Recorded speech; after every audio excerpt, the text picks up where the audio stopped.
Okay, let's go. Hola, ¿cómo estás? Just give us a mic check if we can, team, and just let us know how it goes. And hopefully it's okay. Hola, ¿cómo estás?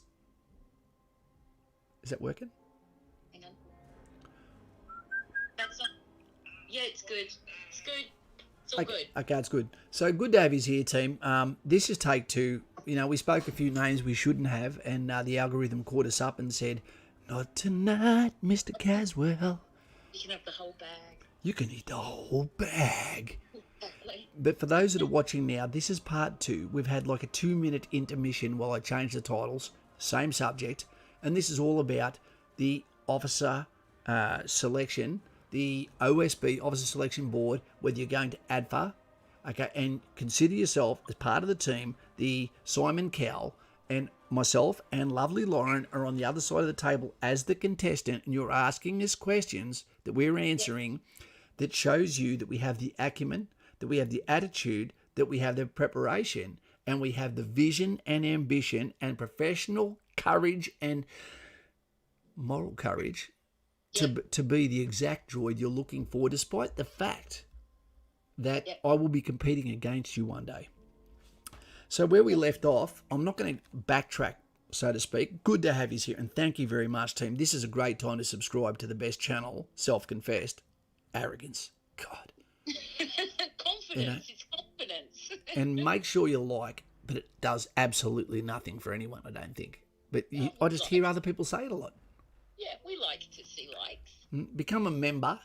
If you join in the army, I wouldn't know why you wouldn't, or go to Patreon so you can have the bat phone, one-on-one capability to have an extended conversation about your individual one-on-one case. But let's jump forward. Yep. So Lauren, you and I are there. Okay. You know, you're thinking, which one of us is going to get asked the next question? And Dave looks over and points at you and says, "Tell me 2 negative traits about yourself." This is an important one. Go. A tricky one. Okay. Now you've put me on the spot. Negative traits. I can tend to be a little bit of a perfectionist. I am hard on myself if something doesn't always go perfectly correct. And that can make me a little bit, I wouldn't say hesitant, a little bit more calculated in what I commit to. So I want to make sure that I'm going to succeed in it. So I may take a bit longer to think about something. Well, do you know what Dave's immediate answer is going to be for you? Get out. You're going to have a drill for that based on an action on. But by the time it comes to your time to make a communication, which means the platoon that is in the position, in the shit, all of a sudden now is back to being commanded by you, you're never going to get the full information. You're never going to get the full narrative, but you must have action. If not, the threat force has created exactly what they want, and that's a tactical pause from you, which allows them to kick into the second part of their plan, which is to either envelop you, you know, go up the guts, or to withdraw. So you need to... Was ready with a question. How do you mitigate that, Lauren? That's right. So to mitigate that, that's our job. We're going to teach you that. Yeah. But it's good that you knew that. What's the second one, Lauren? Oh, my second one. Well, I thought that was kind of 2. You know, because the one is the wanting everything to be perfect, and the second one was the reaction to that, the balking at things. Okay. Yep. They're taking sometimes the overthinking. Okay, what's another one? Well, that's 2. Okay, I'll let you have that one, and we'll throw fitness in there at the moment because we're over 30. Yeah, we'll just say that. Yeah, fair enough. And it's fair for me to put you in that place. I'm going to put myself there. G'day, Carl. We did a call out for Justin and Lincoln before, mate. So, Abraham, all the best, and I hope these splits are doing well as well. Carl P lives on rooftops. Every house needs one. What are mine? One of mine is my inability to keep a steady sense of attention. My attention span is shit, which means I can miss things, I can make mistakes. But what it does mean, I wait to the last second, which means I'll wait past H hour, and I've become a very decisive person and I'm able to make decisions very quickly with very limited amount of facts and still be fairly successful. My second one is potentially my immaturity. Okay, and it's not that it actually detracts from the team, but what it can mean is in the presence of others, it can look like I don't take a situation seriously when that's my personality. It's not. It may be a perception by those that don't know me for long that I'm not taking their situation seriously when I am. Okay, and the other one, I'll add third one, my fitness at the moment is not the best because I put other things before that. But what I need to do is I am cognizant of that. Now I need to put that back at the forefront because I understand that physicality is one of the very first things that subordinates will look at and make a judgment. Is the person fit or is he not? You know, because Gaius Marius, they were shit scared of him because he made them walk up and down the Italian peninsula to get them battle fit, got rid of their wagon train and said, we need to be as fast as what we can march. We don't want to be held back. And fitness, a fit team is a strong team. Yep. Okay, so... Fair enough. So they're going to look at that. The reason why I'm asking what your negative traits are is, do you even have ears open for criticism? If you can't individually criticize yourself, how are you going to take criticism for others when you are just trying to be a leader? Yeah, exactly. You have to be teachable as well. I can see a green smear there. My glasses aren't on. My intellectual... because he's leaning on the keyboard again. And he said, today as a team, how are we today? Look, we're good, mate. We're good. I nearly threw down over my dog getting attacked in the park. Lauren's day wasn't that much better, but we're here now. And you are our oasis. Thank you very much for the chlorine-coated cow. I'd rather think of it as a green cow, as chlorine-coated, rather than a Brussels sprout, which everyone that claims to like still surrounds with pepper, garlic, butter. I like them. You lie. No, I do. I could eat them without all that stuff. Yeah, well, that's disgusting. You can pretend you're a giant eating little cabbages. Yeah. Okay. What's two strengths, Lauren? What's two strengths of mine is that I am actually intensely focused. I have a real love and passion to meet goals and to be uber focused on my goal. I'm also very good at adapting to hiccups in plans. I'm very good at using my initiative to find other ways to meet the same goal. Okay, that's excellent. Yeah. That's good. That's what we want. You know, what are mine? I'm not really good at giving strengths, but they've got some. But you've got to be able to do it. Yeah, one of mine is a tenacious loyalty for the team and the mission. Yep. I'm able to absolutely divorce myself out of my own discomforts and emotion, and I don't look at times. I just get the job done. Yep. However, I also know my second one is I know exactly who I am. So what I can do is I can tell the commander above me in the chain of command, do not use me in that way, or you will not be able to get the best results. You use me for this. You know, don't try and have a soup with a knife. I suggest you use a spoon. But when it comes to cutting the cake, I suggest you use me instead of Lauren, who is the spoon. That doesn't really make sense. But what I'm saying is I know what I'm good at, and I can tell you what I'm bad at. You know? Yeah, but I imagine different. I imagine they don't want cookie cutter leaders either. I imagine that's how you get great leaders emerge, is because I imagine they want leaders with different skill sets. Absolutely. For different roles. Yep. So. And you can have someone who's amazing, but their chassis is weak. I finished every single thing I started. You know, except for when my lovely grandmother, God rest her soul, passed away and I got taken out of bush. It was very selfish of her to get me out of the squad platoon sergeant position. Hey, we've got Snowy here. Snowy's here, $5. G'day, Kaz, still stuck in Gal? Capion platoon. Oh, hoping to get into Capion soon. Would love your support when I finally get in session. Also, do you know Shane Kelly? Shane Kelly, I know Shane Kelly. I do. Name dropping normally doesn't work. Shane Kelly, I'm sure I know him. Yep.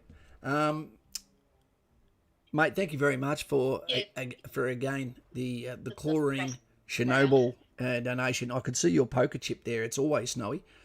Mate, here to help you in any way we can. And, mate, let's just eat the mission one bite at a time. Okay, and I think you're going to be fine when you get a cappy on. Yeah, that's going to be great. That's the platoon I was in too. It's a 3 RAR, battle honour, learn about it. Okay? Yep. 24th of April, mate, Capion. That's Capion Day, the day before Anzac Day. It's a really big one and a point of contention between 3 RAR and the rest of the regiment. What comes first to them should be, naturally, Anzac Day, not Capion. But, that's up to them. That's up to them. Because Anzac Day is all of the soldiers, all of the conflicts, not just one battle. Okay, the next one. We'll take some questions from you in a second, team. 2 strings. Okay, the next one. Let's hear the way you speak. Pick a subject, 5 minutes, sell me a pen, deliver it to me. 5 minutes. It's Wolf of Wall Street.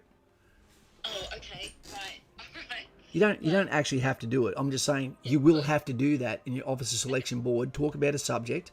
I would have had time to think about it, so you guys better think about talking. Will they be given a subject, or should they have one prepared? They may be given a subject, but also told, or one that maybe you're prepared. But one thing I definitely would say, normally when you deliver an essay or a impromptu speech, it is a good thing to say, I'm going to introduce my subject, which is...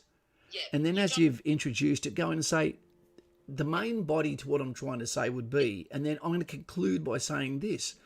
Yeah, you don't want to use just empty words. You No. want your words to have meaning. And so maybe practice some public speaking in the mirror, in the... Absolutely. And to your phone. Yeah. Use your phone so you can get used to hearing your own voice. And it's important that you understand structure. Yeah, exactly. And that they know that you know structure. Because if you wobble and you go over 5 minutes, they're going to go, here we go. Or if you go under 5 minutes, that's going to be very uninspiring. Yeah, exactly. Because I imagine as a leader, you're going to have to use well-chosen words, and that they should be words of substance and meaning, like you said, with structure. And make it something interesting. Because if you make it something interesting, all of a sudden, they're not going to be writing.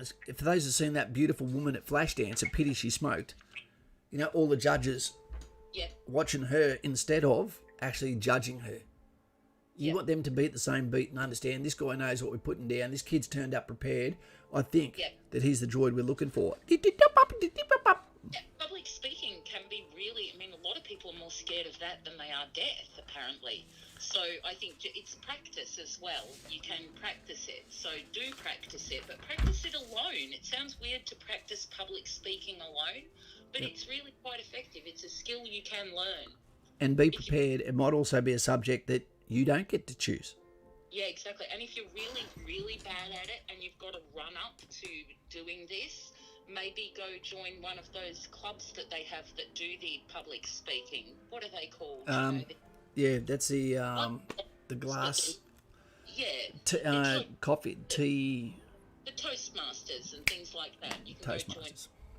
Go join them, and they are actually all about public speaking and that. I'd love to do that too, but to me, I feel like I'm going to turn up to a BuzzFeed video. But hey, we like some BuzzFeed. We like the BuzzFeed Unsolved. Unsolved, or it is some of the best videos on YouTube. Yeah. So we don't entirely throw the whole baby out with the bathwater. Absolutely not. By the way, YouTube has also got a no swearing algorithm now too. How's that? Yeah. How's that for policing your speak? Yep. Even during intimacy and romance, we swear for effect. 50 Shades of Grey. Yeah. All right, we're getting on a tangent. We are. Okay, so you've spoken for 5 minutes. By now, you're going to know that you're doing okay. If you do the OSB that was prior to the COVID, there's a physical capability as well. So you need to be able to know how to be led. You need to understand when the light is on you or when it's on me. When Lauren is talking, I need to be engaged in what she's saying, agreeing, not try to give any sort of facial cues, but I need to actually be listening to her. Yeah, active listening. And that's going to become very apparent in a moment. Because I'm going to ask a question in a minute that's really going to put Lauren on the back foot, and she's not going to see it coming. All right. Stay watching for this one. Probably already failed. All And right. no, it's not straight ahead. It's going to be in a minute. Okay. Okay. So what core do you wish to join understanding when you go to RMC, whether you go to ADFA or whether you go to RMC? Which core do you want to go into understanding? You won't get your selection until we actually make it to first class, etc. And we know what sort of core you'd be ready for. So, but I want to know, what are you thinking at the moment? Combat, or support? In combat, which one comes first? I want to know in order which 3 roles. You better have 3 roles. Well, just pretend I've told you what they are. Absolutely. I like it. I like it. Did you know that I was infantry? You said infantry, straight away I'm thinking, good on you. Or if you've been unsuccessful so far in my eyes and you want to come to my corps, I'm going to find a way for you to fail. Yeah, fair enough. I'm not going to hold back on you. Team, in recruiting, they're looking for something wrong with you. And if you're a leader and you are a shit fight, okay, then you can ruin the career of 100 other soldiers and make them discharge because being under your command is impossible. Okay, here's another one. It's going to take a lot of time. We're looking at least 18 months to 4 years. You know, and that's not even taking into account back squads, back class, etc. How long do you want to stay in for, Lauren? Oh, sheesh. I would say as long as I can. Okay. Okay. Taking into account you're never going to meet these people again, what would be a great answer, do you reckon? I think probably to put a year mark on it would be a good idea. To actually sound like you have some sort of map for your life is probably a good idea. Is that correct?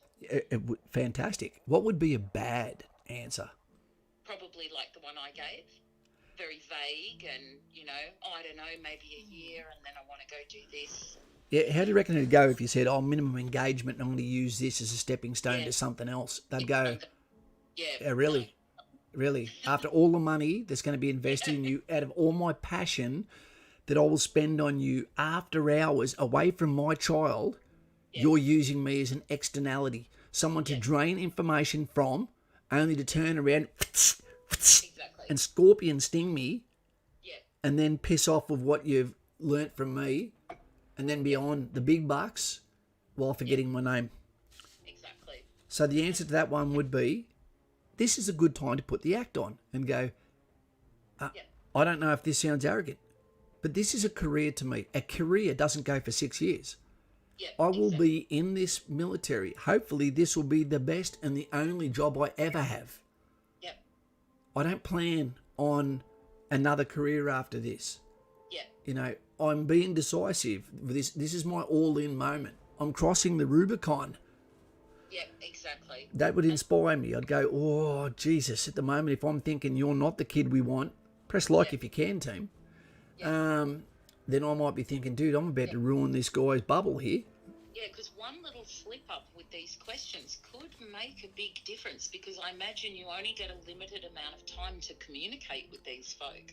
Absolutely, and there's also 3 qualifications you can get from this. You can get, tell me if I'm wrong, Dave, you can get not recommended. You can get recommended with more work or changes, something needs to be dug deeper, and then you can get recommended position right now. So that can occur. So we've got that out the way, and you've said, yep, I'm going to be here for the long run. They're going, okay, we'll determine that. We'll see how we go. They're never going to see you again, probably unlikely. Righto. Here's one. This one's going to get you, Lauren. Okay. So on the OSB, let's take it that we've got our physical activity, and they've said, who wants to be the leader? That's a good time to go. I will, if no one else wants to. But you will have worked this out the night before, if it's where you spend the night in the hotel the night before. You need to work out, do not try to over-represent yourself. Because they're also watching to who can also support the team when they're not the one in the limelight. But when you do an activity, Lauren, they're going to ask you, okay, we're going to do a little AAR, after action review. It's all over, fail, pass, whatever, doesn't matter. Lauren, you were chosen as the 2IC, the second in charge of that section activity And Dean Caswell was the leader of that activity. Okay. Give me 2 fixes that he needs to come up with to improve for. Give me 2 things that he did wrong. 2, okay, not one. That's a hard one, isn't it? Yeah.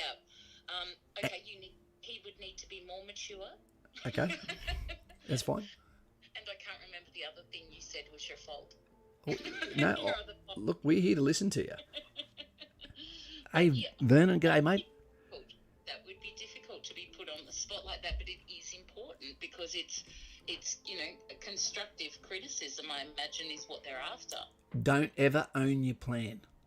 That's the thing. So what you'd have to do, I would expect you to be able to find errors in my plan and not give a shit about my feelings. Yeah, exactly. Because this is about the mission. And then from there I go, okay, point taken. Whew, that was brutal. Now, what I want you to do is give me 2 improves then. You said 2 faults with him, so how would he do it better? You'd better have a good answer. You went pretty hard on his ass there. Rock Hudson. Yeah, exactly. Ricky Martin, she bangs, she bangs. He wouldn't know. He knows he bangs. Yep. So you've got to have a solution now. You just said there's 2 errors. No worries. You did that really slick and really easily. You've got to come up with 2 improves. You should never have a whinge unless you can improve. Exactly. So if you were that, but is it okay to say, oh no, I don't think there was anything he should have done differently? If you can't see a single problem, then there's 2 things. One, you're weak of character and you can't make a decision, not based on emotion. Or the other one is you just can't spot the error, and that's just as bad. Yeah. Your job is to find problems and ways of fixing plans. If you can't do it on your peers, how can you do it on your enemies? Yeah, exactly. Yeah, exactly. It's about sort of being divorced from the emotions of it all. Absolutely. That's like when you yell at someone because there is a clear and present danger right now. They can perceive that if they're weak of character, okay, or they've never been in that sort of realm, that you were just yelling at them when you go, no, I was removing danger. There had to be absolutely no hesitation in the way I spoke to you, that you knew this was not a conversation and the action was stopping right now. Yep. And now, would you like a cup of coffee or a milkshake? Yeah. And they're going, once you get in the military, you will not have a problem with that, and you'll understand when someone's angry, and you'll know when someone is actually talking to you in an assertive manner. Yep. Okay, which would be called bullying if you're a civilian, I guess. Yeah, maybe, but I don't know. In my workplace, there was always, you would have to take criticism. There is a difference between someone just having a crack at you for no reason. Absolutely. Clash and actual criticism or ways you can improve. Yeah, and if they go, but it was sustained, which means bullying, you go, you're his subordinate. He's going to talk to you every day. If you stuff up every day, it's going to feel like it's an ongoing, sustained attack. Of course it is. Yeah. Like a pig, you need to thicken your skin. Yeah. Okay, we're almost there, team. I hope you're enjoying this. I hope you are. I think that. Okay. Yeah. Next one. Hang on, Ethan Hill just popped in. To be honest, he accidentally hopped in via autoplay, but he thought he'd say g'day. So, hello and goodbye, Ethan. G'day, Ethan Hawke. Here you go, mate. You're not gonna stay for the gossip. Yeah. He must be on a binge of your videos. That's good too. Ethan, great to have you here. If there's somebody that hasn't subscribed, let's have a look and see if the alerts are at the top. For some reason, when someone subscribes, we didn't see the subscribe come up. I don't get it. I'm going to be critical of you, Streamlabs. Yeah, I haven't really been watching though. Okay, Lauren, we saw over the past probably 2 years, people kept asking me, how come Kaz keeps talking about politics? Well, guess what? You're going to get asked. What do you know about current geopolitical situations at the moment? We're not just talking about US, we're talking about Australian, what we're involved in, what can affect you, what you need to be looking out for, amplifying that might be our tomorrow's threat. So I'm not going to ask you to actually divulge that now, but that is a question that can be asked. And then from there you go, do you also understand that you do not have a platform where you're allowed to voice that? You can at work, by all means, but you cannot be heard, on social media, okay, with the knowledge that you have that civilians don't have because of your top secret or secret clearance. You can't be heard to be sharing that, and you are accountable 24 hours a day, every day, by two law systems, the civilian and the military. Okay, so just be aware of that. Okay, but I expect you to have an opinion. When big situations occur, I expect you to be on top of it. I expect you to be able to rebuttal. I expect you to play the side of the alternate, the red force, as well as that of the blue. So you can give me what you perceive, but don't assume, because we don't assume what the red force is going to do. No, you shouldn't assume what any of your enemies are going to do. Yeah, and they can always say, give me a centre of gravity from a military appreciation process. Give me a centre of gravity for that threat force or that situation. Yep. What gives that foe, where do they derive their ability to conduct their actions if I was to undermine it? Give me a spin. What would it be? You practice that, because that's going to be part of your job, is undermining that for the rest of your career. Yeah. I suppose there's things that the young folk can research to sort of get a better hold of the language of that kind of how to talk about those kind of things. Like sometimes for fun, I watch the talks that the chiefs of Defence Force and that give to Boeing and things like that. Yep. And they're always quite interesting about the geopolitics of not just our region, but everything else that's going on too. And I think so maybe look in some places that you wouldn't normally look for some information. It's true. You've got to look at multiple sources, and from there, you put them together, just like you would with photos, and then you merge them, and that becomes, mixed with your gut instinct, potentially a plan of action, whether that be Alpha, Bravo, or Charlie. The guy from Barefoot Investor, not Barefoot Investor, Rich Dad, Poor Dad, famous entrepreneur. He was in the Marine Corps, and he just gave a really cracking speech on YouTube, and what he spoke about was he did economics, but he did it while he was in the Marines as opposed to in the civilians, doing it about whatever. And when he went to Vietnam, he came back and they said, just got to warn you, son, the world has changed since you've been gone. And he stepped out, and that's when he met the hippie generation and realised that they're on a collision course with communism. Anyway, so it's important to know these things. Get aboard of it. This is where you have adult conversations in the mess, where you're going to be speaking about an allegiance to, etc. Righto. Chain of command, Lauren. Okay. Okay. How do you keep your job? Well, I guess you do your job. If you're a lieutenant and some of the traits of the officer has to be physical, a little bit of physical courage. You've got to have physical courage, ready to go down with the ship. Leonidas, Julius Caesar, etc. But you've also got to be able to have moral courage, to be able to stand up and say, my guys are the best for this, despite the fact that I know half of them are going to get whacked to control this mission.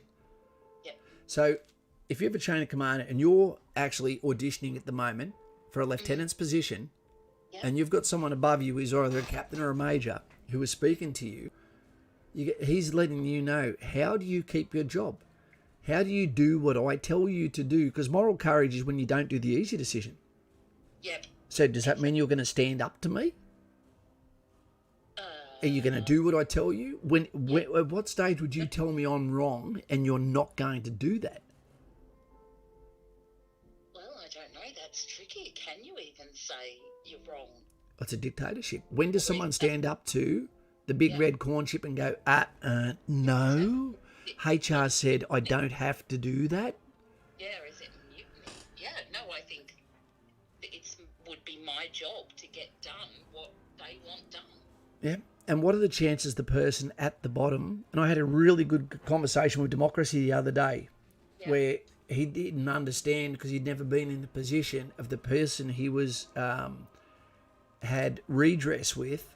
He didn't realise from the person's perspective, the person at the bottom doesn't have the wisdom within the role to understand they are actually wrong, and they're mentally trying to ask questions, debate internally with something that's been told by to them with minimum amount of notice minimum amount of information, make a decision now that actually has more of that information, which might seem like an out there order, but that person also has a lot of wisdom and knows 2 steps up from you the reason why, the intent of the commanding officer instead of himself. So at what stage do you step up and make a fool of yourself? That'd be a debate topic that should be had over wine. Yes, yeah, exactly. Okay, because we let our guard down when we have a few wines, and I think that's one of the reasons why most of the discussions happen in the sergeant's mess and the officer's mess. There's no emails. There's no record of conversation captured. No written record, exactly. It's the reason why most rich people play golf, but surprisingly can't play, because there's conversations that can be happening out there that are not tracked. Exactly, it's not about the golf, yes, indeed. Okay. Yes, so that moral courage, though, is being able to, I suppose, stand in a room full of sitters, but it doesn't mean not following your orders. Yep. Yeah, I understand. Yep, Colonel Grant with his regiment of light horse. Yep. Yes, I can charge that position. Yeah. Okay, Chevelle, do you think you can take those western trenches? Well, sir, yes, we can. And if we don't, it'll be the same result that if we went on foot. Exactly, we'll find a way. Yep. It's leadership is a burden of command. You are not there to be the friend with the men. You have a platoon sergeant that is the conduit between you and them. He is the old dog on the block. He is the one that has normally a hell of a lot more respect than you as an officer, because he's already shared the trenches with these guys. And he's the buffer between you and them. But he'll also keep you out of the shit. He'll look after you, and your platoon sergeant is your best friend if there is a friend to an officer. Okay, so in conclusion, before we go on to the fantastically patient individuals like Ryanopoulos, etc. in chat. They have been patient tonight. What I'd like to say is, if you were looking to go and join RMC, or ADFA, then you need to make yourself dangerous. You need to look at this source. You need to get on Patreon. You need to speak to me. $5 a bloody month. That is the best discount you're ever going to get on great advice. I was an instructor of leadership, at the Tactics and Leadership Division. I've been an instructor of private soldiers. I've been an instructor of section commanders. I've been on operations 4 times. I am loyal to the ship. I am loyal to the mission. And I do this voluntarily. And pretty much the only one. I'm in your corner. I already feel like I'm ready to lead. And we've just been having a little role play. It's always fun to role play with you. Well, and this is all just ad-lib. Imagine if you were the first person that came to me and I said, platoon commander, these guys can wait. Come with me. We're going to go and spend the rest of the day having a beer. Go and get changed. Don't wear a collared shirt. Don't show off you're an officer. And I don't want you to look like you're my boyfriend either, so no tight shirts. And I would take you somewhere neutral and sit down, and I'll tell you what I can deliver to you, but not in your office where people are walking past dicky-kneeing the window. Because your best friend will be platoon sergeant. You cannot trust officers if you're an officer because, one, you're competing against them. And if you're not competing against them, then that means they're above you. And then what they're doing is assessing you. And if you get it wrong once on the piss, or you step over your boundary, or you go out of your lane, or you can't keep up with the level of the 2 other platoon commanders beside you, then you're going to become the pariah. And you don't want to be that. You go to an NCO. If you want advice, go to those that want to be led. And they will tell you how they want to be led. Yeah, right, I understand. Officers don't give officers good advice. Soldiers give that aren't competing for you, with you, they'll give you good advice.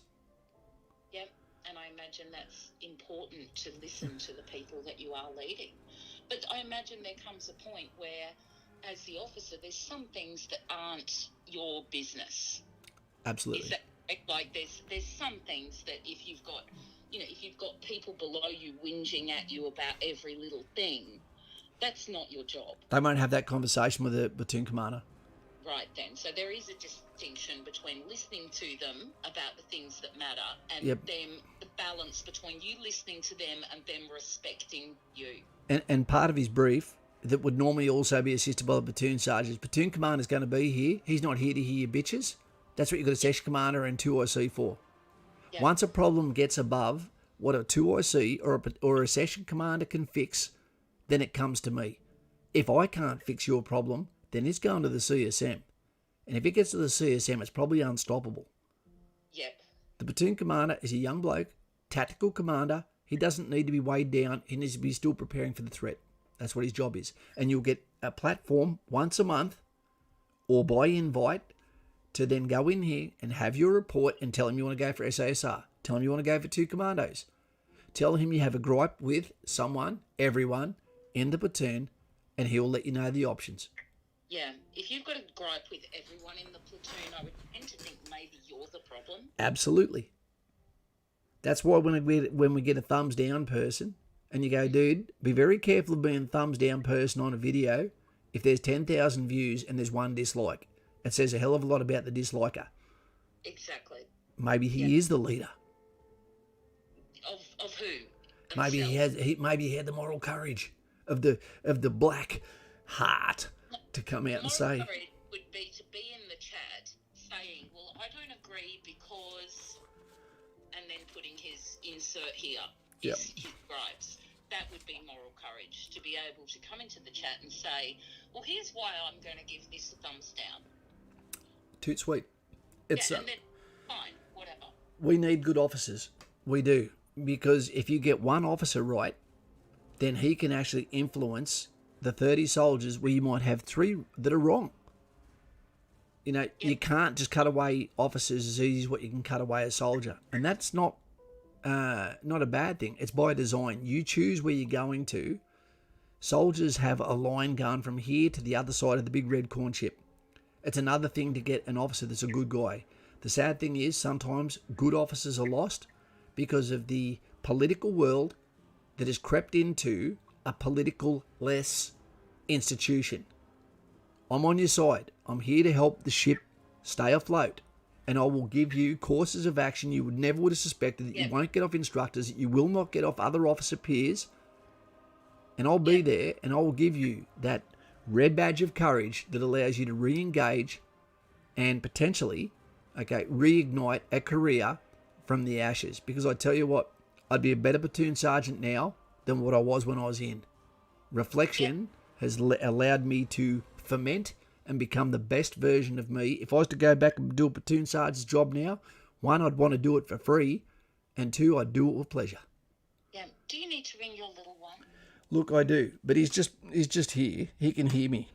I meant your other little one. one. My daughter, of course. Yeah. Look, she's going to be another few minutes. Let's give it another. What are we? What time are we? 8:30. 8:32. Let's give it another 10 minutes, and then we'll go to roll. I've got a few things in the comments here. Yeah, from go. a bit back. Okay, Ivan is saying g'day to you. He's back again, your rusky friend. Ivan. Yeah. That's not water. That's vodka. Yeah. That's the number 1 drink with gin for housewives that are picking up their kids. Look, if I have to drink spirits, I don't mind gin sometimes, gin and tonic, but not a lot. I just don't drink a lot, I think. So if you're not just drinking spirits, would you even go as far as to have a demon or just spirits? I would never drink a demon. I would send him back to the pit from whence he came. Hey, Okay. we just got a member there. Can we get some? I can't even see your name, mate. My eyes are like glued on. Coraline, they're getting worse. Heath Kershaw. Heath Kershaw. That sounds like a man that gets things done. Can we get some thumbs up, even some of colour, thrown into the chat there to make Heath feel welcome? And I have one piece of really interesting information in the absence of having the calamari video there. Heath, this is your one piece of free information right now for becoming a member. George Washington, let us know in comments, what were his teeth made from? I think I know. Tell me. Was it ivory? It was, but from what animal? Whale bone. Oh, so wrong. Hippopotamus. was it? Hippopotamus.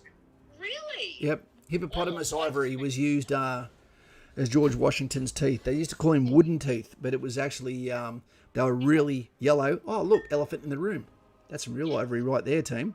But that was before it was illegal, and I never met the hunter. Yeah. Um, And we don't condone it now. no. Yeah, they called him wooden teeth. JC's here. I'm glad. Good. There he is. He was very close. You got wood there. So wooden teeth is what they call him, but it was actually hippopotamus ivory. Oh, there you go. No, I knew it was ivory. I just couldn't remember. And I thought, no, it's a weird animal. I'm thinking maybe whalebone. No, that's much more interesting. Hippopotamus. I wouldn't want to one of them. And he was horribly rich. And what they made it sound like was that he was a reluctant leader. But apparently it also came down to the fact that he lived a magnificent life for the times and didn't necessarily want to give it up for what looked like a fool's errand. Fair enough.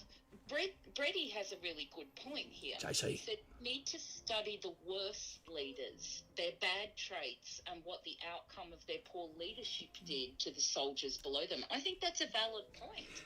But in saying that, let me refute that by also saying the best leaders were also the worst. Napoleon, your chance of living were almost none under him. He would march you through the snow until you died. Hannibal, okay, probably arguably the best leader, operated around the wilderness of Rome, and they didn't even go and fight him. They said, this guy can't be beaten until Scipio Africanus beat him before he was going to get home, called back by politicians who yet again were letting down the military. But all of his men just about died several times. Julius Caesar's men got absolutely whaled. Attila's men got whaled. Genghis Khan's men got whaled.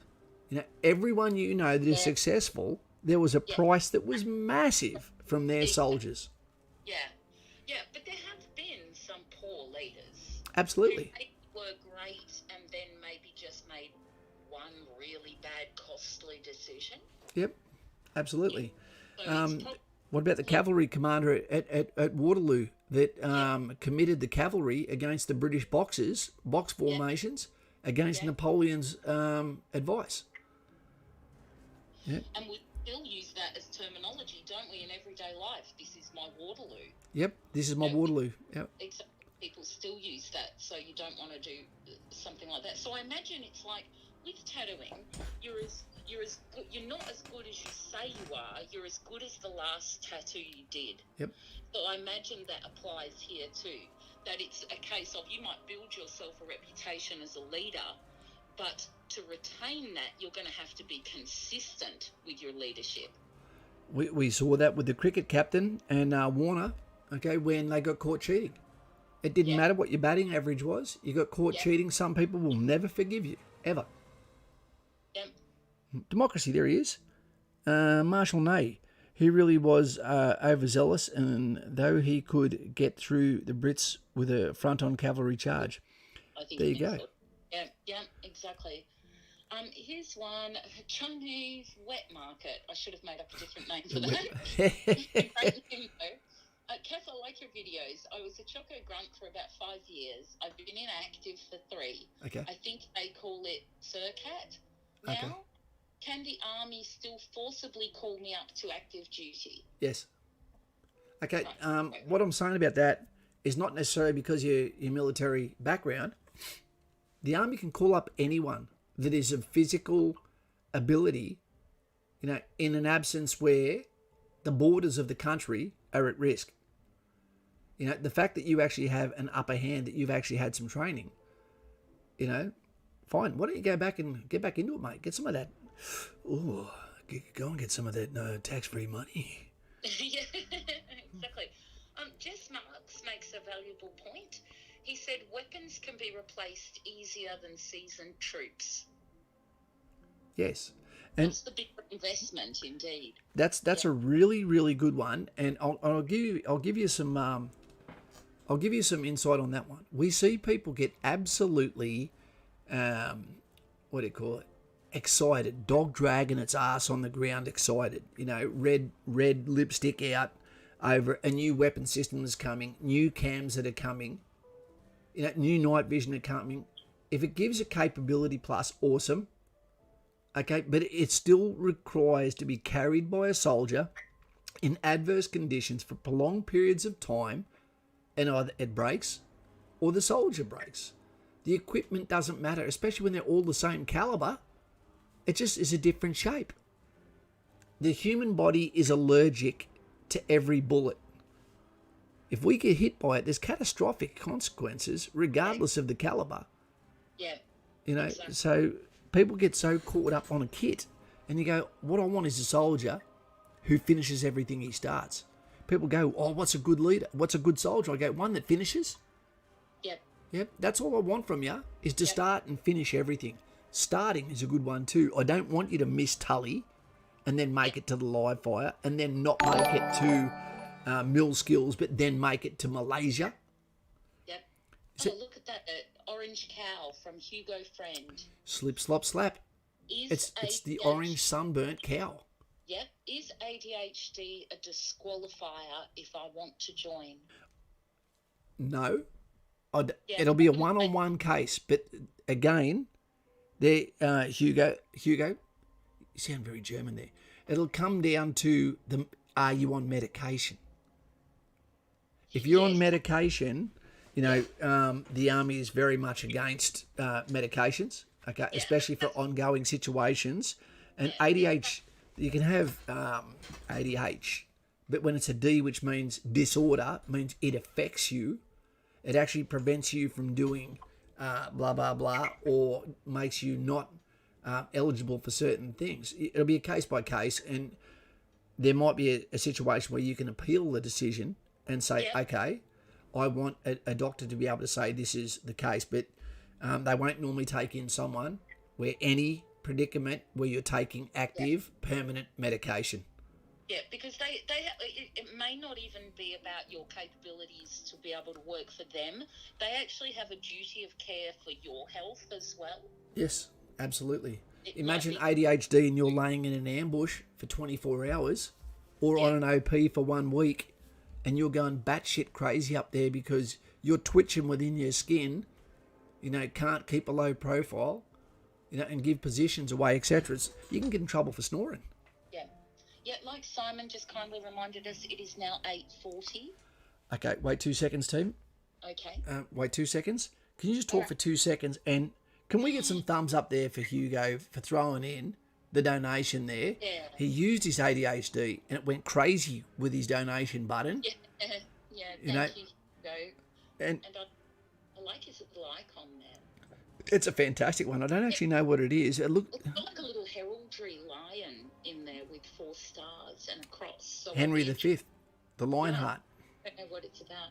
Country Road, you should watch this stream from the start. Again, if you're thinking of heading to ADFA, watch it afterwards. Absolutely. If you've missed most of it, because you might get something out of it. Can we just amplify something before I quickly grab my phone? Hugo, there's one thing you need to know too. There's a massive difference between ADHD diagnosed and undiagnosed. Yes, absolutely. I believe that I too have, #me too, have undiagnosed ADHD.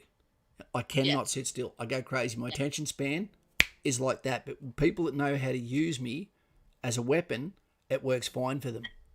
You know? Yeah, exactly. Undiagnosed isn't a thing.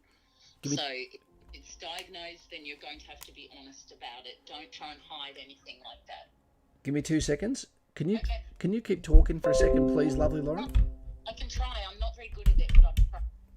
She does. She does go very unusual when all of a sudden. I know.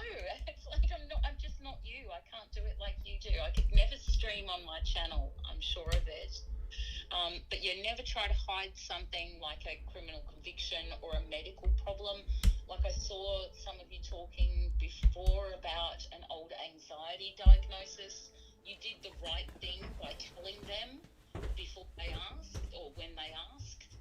You've really got to tell them, because we saw someone just the other week that had neglected to tell them about a criminal problem that they had on their record, and of course then it was them withholding it. So, and that is way worse than you just telling them about it. It is. So, Your fate can be nigh. Huh? Your fate Hello? can... Hey, hello. Is little Ali there? No, she's asleep. Oh, okay. We're online at the moment. I'll let you go. Normal time tomorrow? Yes. I'll drop her off at 7:30. Okay, excellent. Okay? Okay, thank No you. worries. Bye. Bye. Bye. Yeah, so I just realised the whole time I've been holding on to this like a lost Olympic baton, I could have just put you where you are right now. There you go. There's Dad's throwing out every Neapolitan colour under the sun. Look at all these three thumbs infecting my brain. Now, you shouldn't have said. That's a bit like I got told that when you're in the army, and if someone gives you a nickname, just accept it because it might not stick. But if you kick up a stink about it, it's definitely going to stick. That is so true. But you know what? There, I'll say this one. Daz is going to laugh at this. So many times I tried to give myself a fake nickname, that someone else had said it, and they realised it was actually me making up my own names. It was yeah. Yeah. Oh, that's really cringe. But they had. I'll give you an example. This one is cruel as hell, Yaros. They and thank you for the 3 thumbs up revolution that Carl P has started. Yeah. I love it. They did in the 2nd Battalion. They did a competition that was deliberately designed to really hurt the characters of the battalion. And what they did while we were overseas, they brought out a list of the top 10 ugliest people in the battalion, which is nearly 1,000 men when you're in operational. So if you make it the top 10, you're goddamn special in the wrong way. And because I'm a bit of a smart ass, they put me on the list. As you can see, there's no way I'm in the top 10 ugliest in 1,000 men. I'm not the last prawn. I'm not the last piece of chicken in the KFC bucket that's left on a Bathurst hill after the race. But Oh my gosh. But I knew exactly what was happening, Lauren. And I knew that was just to get under these people to see who would bite. Yeah. And what happened is they had you also in the tier, so number 1, number 2, number 3. So you could actually take over some people and be the ugliest person. Well, what happened was they put an officer in there, and then when he went off his tits that he was in the list of the top 10 ugliest people, do you know what they did? What? They moved him up a couple of rungs and they said, you were so angry it made you uglier. And then he used his rank to get that magazine shut down. But I actually think I've heard about that. the other soldiers, you're going to enjoy this one, team. You're going to laugh at this one there, Carl. The soldiers set up a fake online dating profile, and then they went after a signal captain when we were overseas. In this battalion magazine, there was no women in our unit, remember that. And we're on operations, but we've already got dark humour, and that's not racist. And basically what happened with this officer, they groomed him with a fake female catfish profile. So he started taking photos of himself, flexing, telling them, yeah, I'm a kind of a big deal and all this sort of shit. And the people that made the magazine, he took up a whole page of some of the photos that he'd been sending this chick that didn't exist. And that was when he realised that he'd been catfished by the 2nd Battalion. Oh, no. And I believe this officer may have even gone home. I think that it was that big a deal to him. You guys were a bit famous for taking things too far. It is true. It is It's true. Yeah. But you know what? When you're sending us out to do the plaything of the government and to come back and to be emotionless, then we turn on ourselves for entertainment as well. I always found that 2RAR had a really great sense of humour, though. Like, we used to have the most fun. It was awesome. Like, I imagine everybody feels that way about their, battalion and that, but really, you boys, like you men in black, we had a lot of fun. Look, and it was a very serious thing, Yeah.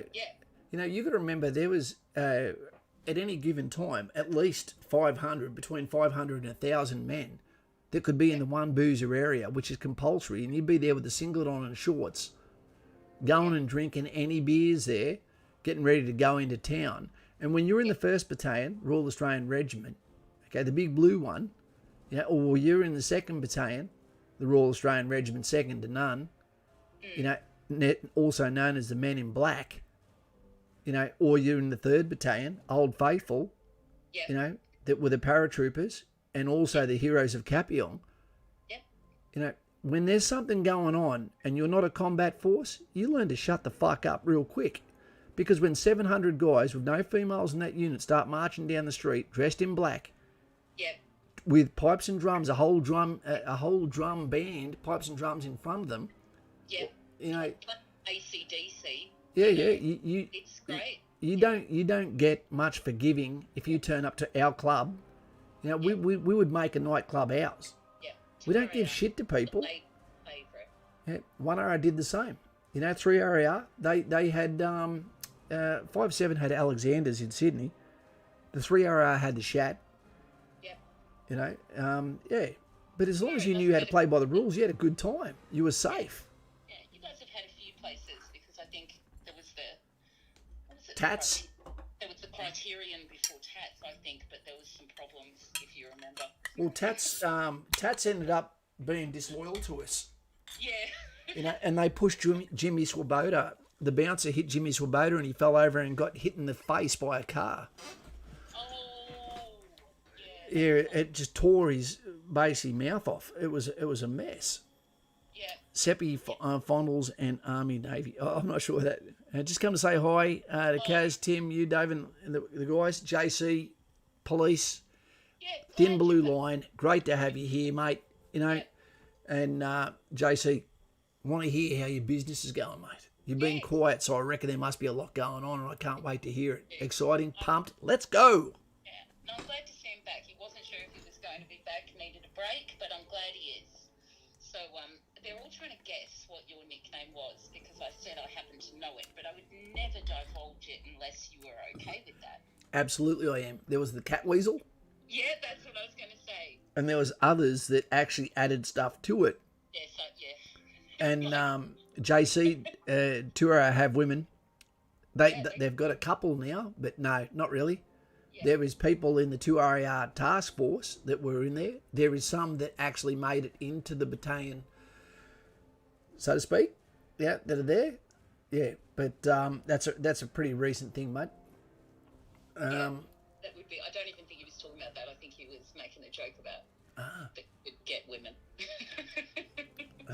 No, 2RR done pretty well with the ladies. There's a lot of spawn out there. There's a hell of a lot of spawn.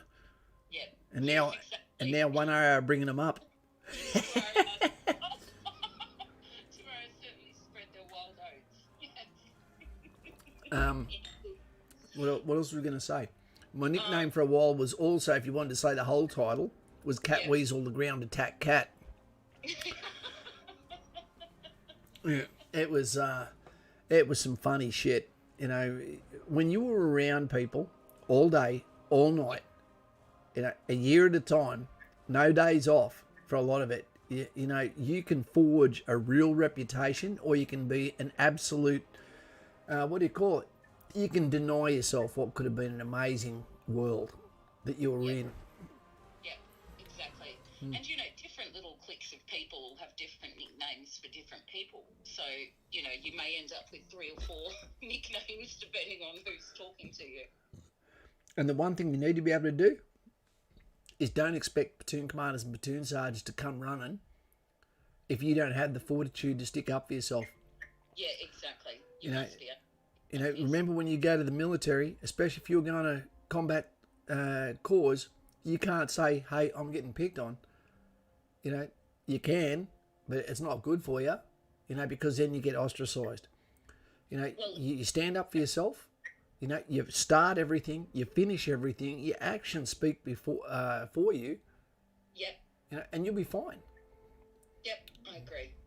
Yeah, well, everyone wants to know what you're drinking. Today I'm drinking.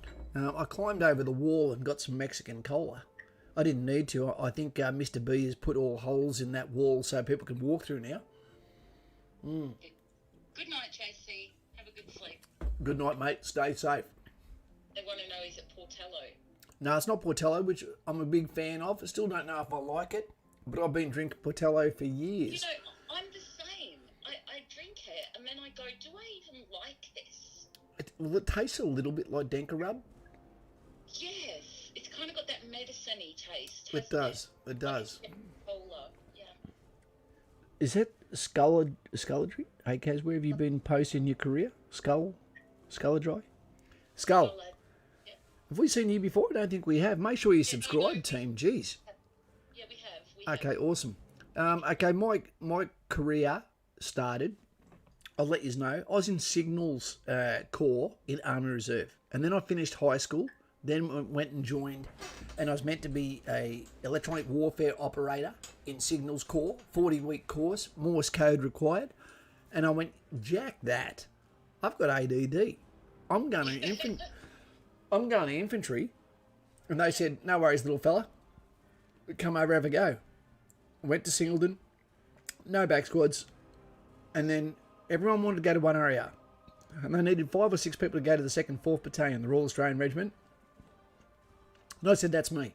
Yeah, I'll do that. I go for the underdog. So I turned up the 2nd 4th Battalion. I went to 4 Platoon Bravo Company.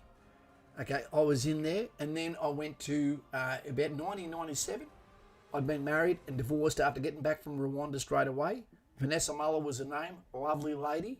You know, I wish it had have worked out. I was absolutely smitten over that girl, but I was definitely not a good partner. So that broke that up. I went down to attempt to rekindle that. That didn't work. She went with a Raffy who was less hung. You know, she said she wasn't, she wanted a more feminine bloke, so she went for a Raffy. I went down there, I said to her, just admit to me, who's got a bigger tail? She goes, I'm not going to tell you that. She ended up going, look, if you leave me alone, okay, you have. I went, okay, there you go. Now, that's something I can grip onto, so I don't think it's my fault. Grip onto, literally. Literally. So when I was down there, I was in the 10th Independent Rifle Company, which was an enemy platoon at the School of Infantry that assisted courses as well as being the enemy for those going through the School of Infantry itself. From there, what occurred was I went back to the 2nd Battalion, doing my subject courses. Righto, and then I went to East Timor, Untayed, Interfet. Okay, what I'd done my sub to, came off the tail end of that, was doing my barrier test for Special Forces, pulled off that to then go on to Interfet, came back from that, met a beautiful girl, okay, didn't go back for Special Forces, went to Untayed again. Then I came back from that, went to the School of Infantry as a section commander, and I'd also done exchanges with the New Zealand, with the 2nd 1st Battalion, okay, RNZIR.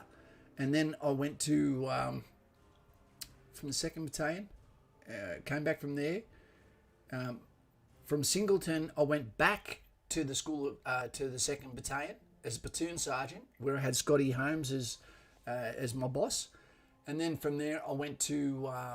I had some clacker problems, you know, where a disease I got in the 2nd trip to Timor, and I went to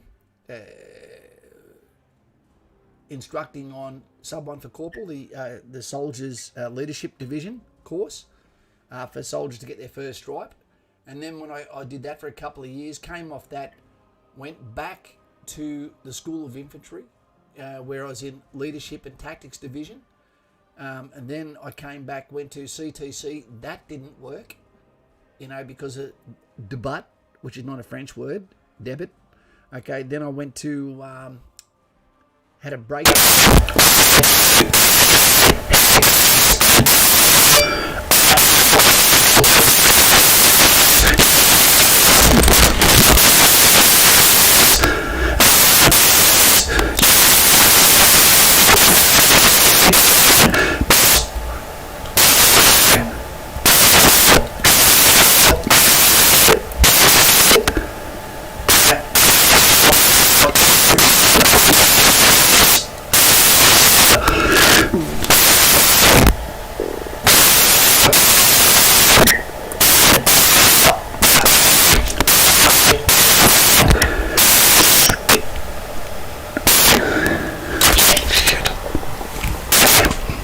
is a waste